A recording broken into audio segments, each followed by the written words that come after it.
Hi, my name's Emma and let's talk spooky stuff.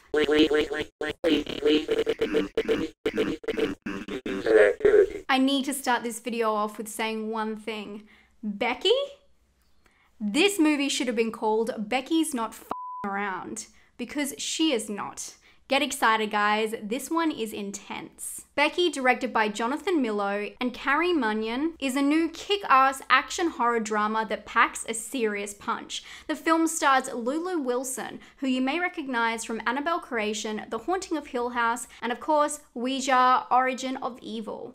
Kevin James is also in this film, who is almost unrecognizable as a terrifying Nazi thug, a far cry from his roles in The King of Queens and Mall Cop. It also stars Joel McHale and Amanda Brigel, who I love in Handmaid's Tale. The film is a mashup of different aspects and storylines that we have seen before in horror movies and thrillers, but the meeting of all of these different aspects creates a whole new dynamic. In this film, we follow Becky, an angsty, troubled teen grieving the loss of a parent, and she's rebelling against her father every step of the way. Becky's father takes her out to the lake house to try and strengthen their bond, but also dropping some truth bombs along the way. But Becky must put her feelings aside when a gang of Nazi convicts break out and threaten to tear away what she has left. I am not kidding when I say that Becky is not messing around. This film has some of the most insane, intense, violent death scenes I've seen in the last couple of years. And just when you think that the camera is about to cut away, it holds on those gruesome moments, making you feel more uncomfortable than ever. So let's break down some of these aspects of the film, spoiler free. As I said, the film is about her coming to terms with her new family.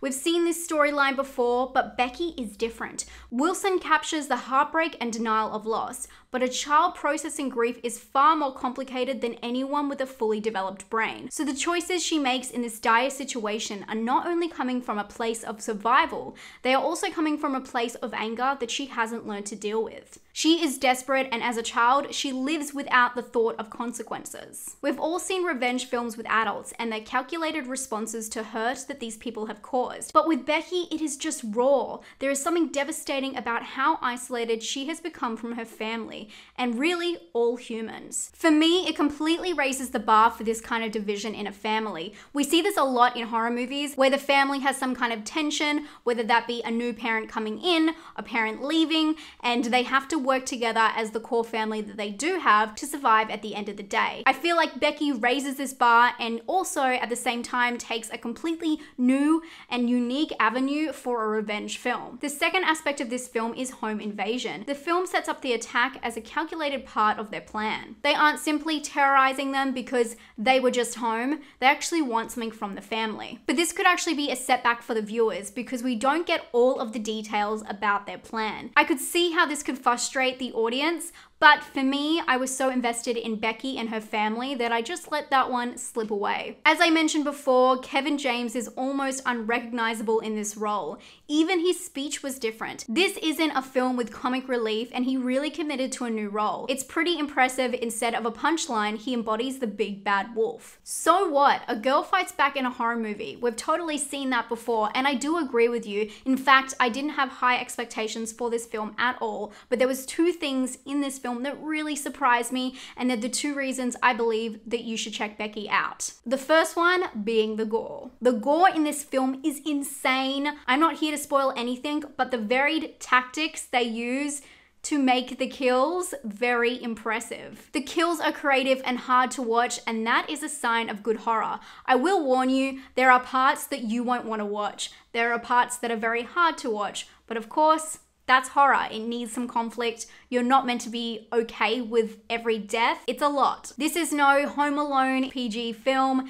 Becky goes straight from angsty teen to pure psychopath, so be ready for it. Becky means business, and she is a very resourceful girl. The second reason I really want you guys to check out this film was a complete surprise to me, and something that it really elevated the whole experience for me, and that was the cinematography and the editing. The film is flashy, slick, and used great transitions not only to move you through the film, but to glide you from one tense moment to the next. The very techniques of camera and movement kept things interesting. It's almost like the cinematographer was mimicking the characters' emotions for each scene. For example, there was a moment when someone gets slammed against the wall, and then kind of like Upgrade style, they do the Steadicam shot and you literally get thrown against the wall at the same time while seeing the scene. There's also some really tense, heightened, emotioned moments, and there is some shaky cam in there. It's just a little bit, don't be scared, but it really kept me in the situation and very tense. I loved that, and it was a complete surprise how creative they got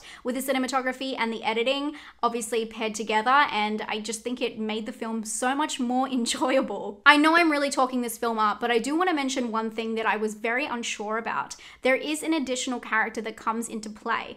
The reason they come into play, I guess it makes sense. It's to do with the moral message behind the film. It's trying to dismantle the cycle of abuse, which is a bigger conversation in itself and something that the film touches on. But I felt like this character was so in your face, and I felt like it was quite forced, and with everything else going on and the meeting of the different plot lines and aspects of this movie being, you know, the home invasion, the family in turmoil, and then of course the revenge film, I just felt like it was a little bit misplaced. I felt like it got in the way of Becky's feelings of anger and grief, which to me is what the film was truly about. Again, I do understand that it was to show someone who hadn't dealt with their pain in the right way, but I did feel like the approach was a little bit clumsy. All in all, if you're into horror, action, and gore, I really think Becky is worth your time. Wilson was amazing, and James was really surprisingly scary. I would really recommend checking it out, especially if you like creative kills, because it was quite interesting. As I said, Becky's not messing around, and she is very resourceful. I'm gonna give this one a personal score of 7. I'm gonna give it a scare score of 8 or 9 just for the gore. It's not quite scary. I mean, it's tense, and James is a little bit scary, but it's not really jump scare scary. It's just completely gory and disturbing. And for originality, I'm gonna give it a 6 because, as I said, it is kind of unoriginal, the plot lines they use, but the meaning of them, I think, is pretty cool. And even though we've seen these aspects before, I think they nailed them. I hope you guys enjoyed this. Let me know if you've seen Becky. I really want to hear what you guys have to say. I do know some people who didn't like the film, but I thought it was a great time, and hopefully now you'll know whether it's worth it for you. I hope you're having a great day. Don't forget to subscribe if you haven't. I do 2 new videos every single week talking about horror films and giving you recommendations. I'll talk to you guys very soon. Stay spooky. Bye.